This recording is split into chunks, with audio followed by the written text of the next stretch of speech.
House number 450۔ رات کو کھانا تیار کر کے میں فارغ ہوئی تو باورچی خانے سے نکلتے ہوئے میری نظر دیوار پر لگی گھڑی پر پڑی۔ اوف، اتنی دیر ہو گئی۔ میں نے جلدی سے سامنے صوفے پر پڑی چادر اٹھا کر اوڑھی اور گھر کی چابی پرس میں ڈال کر گھر سے نکل گئی۔ راستے میں ہی مغرب کی اذان شروع ہو چکی تھی۔ بچے کہیں گے آج مما ہمیں ٹیوشن سے لینا ہی بھول گئیں۔ میں سوچتی ہوئی تیز تیز قدموں سے ان کے ٹیوشن سینٹر کی جانب بڑھ گئی۔ مما آپ اتنی دیر لگا دی، 7 سالہ ریان شکایتی نظروں سے مجھے دیکھتے ہوئے بولا، جبکہ 6 سالہ انم بھی منہ پھیلائے چل رہی تھی۔ مجھے اس کا منہ دیکھ کر بے ساختہ ہنسی آ گئی۔ اچھا سوری بابا، آئندہ خیال رکھوں گی، ایسی غلطی دوبارہ نہیں ہوگی۔ ہم تب مانیں گے آپ کی بات جب آپ ہمیں ہفتے کو نانوں کے گھر رہنے دیں گے۔ انم ریان کی اشارت پر میں نے ہنس کر حامی بھر لی۔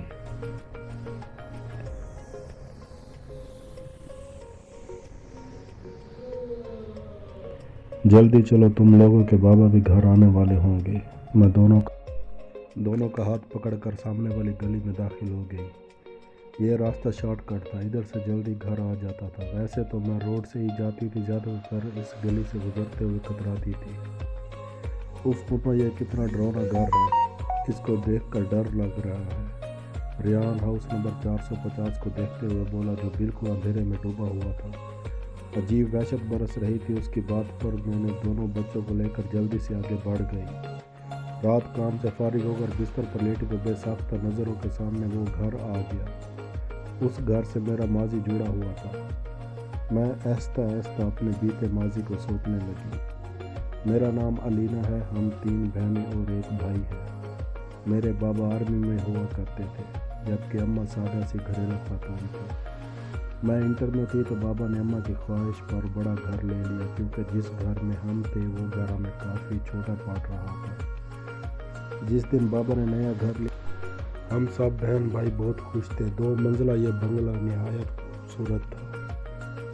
نیچے والے حصے میں 3 bed room, T V lounge اور ڈرائنگ روم اور باورچی خانہ تھا، جبکہ اوپری حصے میں 2 bed room, T V lounge اور 1 اسٹڈی روم تھا۔ چھوٹا سا باغیچہ تھا جس میں نیم اور بیر کے درخت لگے تھے، اور کار پورچ اتنا تھا کہ ایک گاڑی کھڑی ہو جائے۔ میری بڑی بہن مہرین جو مجھ سے 2 سال بڑی تھی، اور پھر اس سے چھوٹی ثنا جو 1 سال بڑی تھی، پھر میں تھی، اور سب سے چھوٹا ہمارا بھائی جو اس وقت 7ویں جماعت میں تھا۔ ہم تینوں بہنوں نے اوپر والے بیڈ روم لیے، جبکہ نیچے حارث اماں بابا کے ساتھ رہتا تھا۔ ہم تینوں بہنیں چونکہ کافی ڈرپوک ہیں تو ہم ایک ساتھ ایک بیڈ روم میں سوتی تھیں۔ جس دن ہم شفٹ ہوئے اس دن کافی تھکن ہو گئی تھی۔ رات گئے تک سامان وغیرہ سمیٹ کر فارغ ہوئے۔ باقی کا کام اب کل کر لینا، اب جاؤ تم لوگ بھی سو جاؤ۔ کھانے سے فارغ ہوئے تو امی بولی تو ہم تینوں بہنیں اوپر آ کر لیٹ گئیں۔ تھکن اس قدر تھی کہ لیٹتے ہی نیند آ گئی۔ ابھی سوئے زیادہ دیر نہیں ہوئی تھی کہ مجھے نیند میں ایسا لگا کوئی باہر دروازہ بجا رہا ہے، اور جب دروازہ کھولا تو سامنے ایک کالی بلی بیٹھی ہوئی تھی، مجھے گھور رہی تھی۔ اس کو دیکھ کر میری بے ساختہ چیخ نکل گئی۔ میری چیخ پر میری بہنیں گھبرا کر اٹھ گئیں۔ کیا ہو گیا؟ سب خیر تو ہے؟ مہرین نے میرے پاس آ کر پوچھا۔ تم بلی سے ڈر گئی؟ اس نے حیرت سے بلی کو دیکھتے ہوئے کہا، اور میں شرمندہ ہو کر واپس بستر پر آ کر لیٹ گئی۔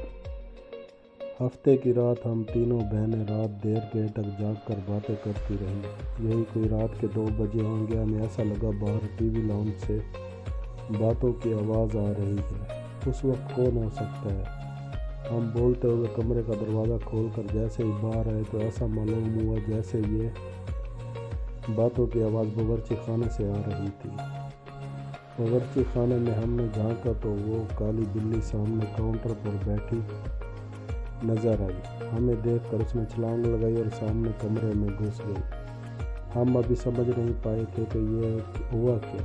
پھر ہماری نظر سامنے جلتے چولہے پر پڑی۔ ایسی خوشبو آ رہی تھی کہ جیسے کچھ پک رہا تھا۔ مہرین نے آگے بڑھ کر چولہا بند کیا۔ ہم تینوں ہی گھبرا سے گئے تھے۔ اس بات کا ذکر ہم نے اگلے دن امی سے کیا، جس پر وہ الٹا ہمیں ڈانٹنے لگی کہ جلدی سویا کرو۔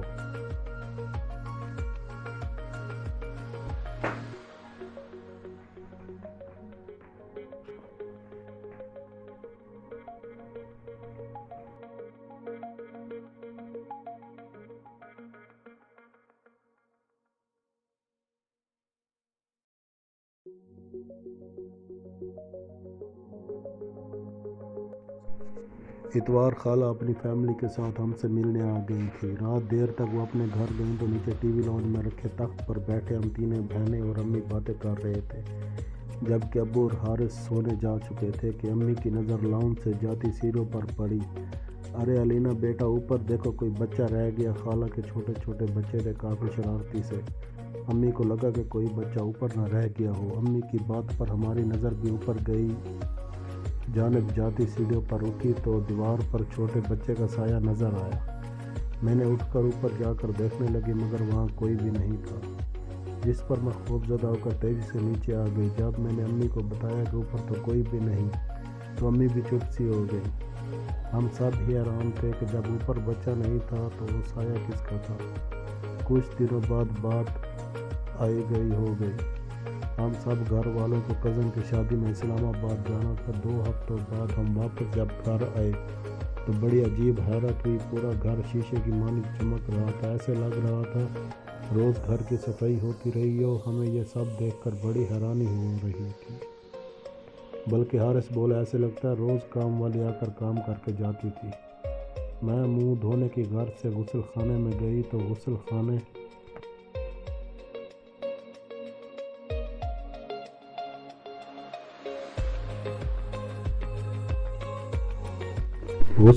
کا گیلا فرش دیکھ کر مجھے حیرت کا دھچکا لگا۔ ایسا لگ رہا تھا جیسے کسی نے غسل خانہ استعمال کیا ہو۔ پھر تو یہ معمول بن گیا، گھر کے افراد گھر سے باہر ہوتے تو غسل خانہ بھی استعمال ہوتا اور باورچی خانے میں بھی رات گئے کھٹر پٹر کی آوازیں آتی۔ ہم لوگوں کو وہ کالی بلی مستقل گھر میں گھومتی ہوئی نظر آتی۔ ہم لوگ اب آہستہ آہستہ ان باتوں کے جیسے عادی ہوتے جا رہے تھے۔ جب وہ ہولناک واقعہ رونما ہوا، جس کے بعد ہم نے فوراً وہ گھر چھوڑ دیا۔ رات کے کسی پہر امی کی آنکھ کھلی تو انہیں محسوس ہوا کہ چھت پر کوئی ہے۔ وہ سمجھی ہم بہنیں سونے کی بجائے وہاں گول دائرے میں 10-12 عجیب شکل والوں کو بیٹھا اور دبے قدموں سے چھت پر۔ وہ منظر اتنا خوفناک تھا کہ امی بے ہوش ہو گئی۔ فجر کی نماز کے لیے جب ابو اٹھے اور امی کو کمرے میں نہ پا کر لاؤنج میں آئے تو انہیں سیڑھیوں پر امی اونڈے منہ پڑی نظر آئیں۔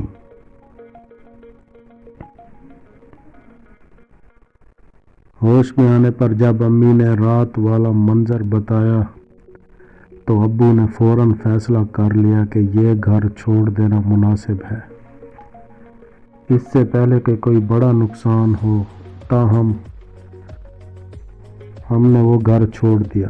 آج اتنے برس گزر جانے کے بعد بھی سوچو تو خوف کی سرد لہر ہمارے جسموں میں دوڑ جاتی ہے کہ ہم 6 ماہ جس کو بلی سمجھتے رہے، در حقیقت وہ ایک جن تھا۔